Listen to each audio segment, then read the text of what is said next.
qancha yana yomg'ir yog'adi.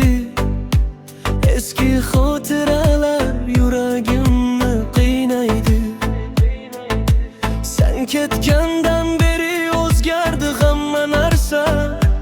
Kulgan yuzim o'rtada yashirin dardlar aslida.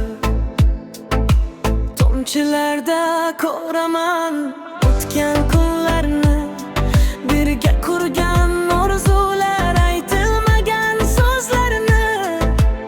Endi esa yolg'izman bu sovuq shaharda. Sevgi qolib ketgan eski xotiralarda.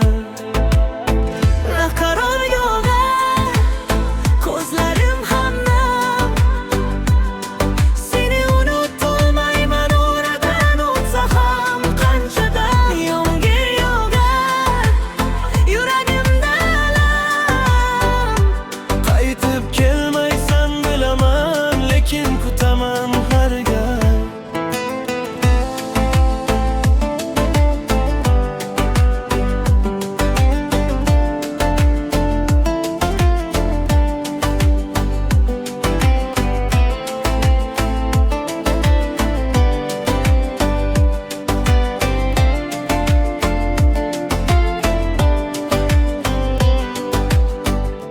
Ko'chalar jim, faqat yomg'ir ovozi.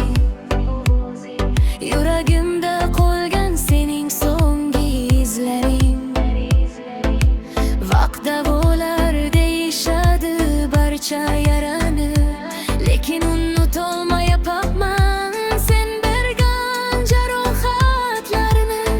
Naqaror yog'ar ko'zlarim hamdam, seni unutolmayman oradan o'tsa ham qanchadan. Yomg'ir yog'ar yuragimda alam, qaytib kelmaysan bilaman, lekin kutaman har gal.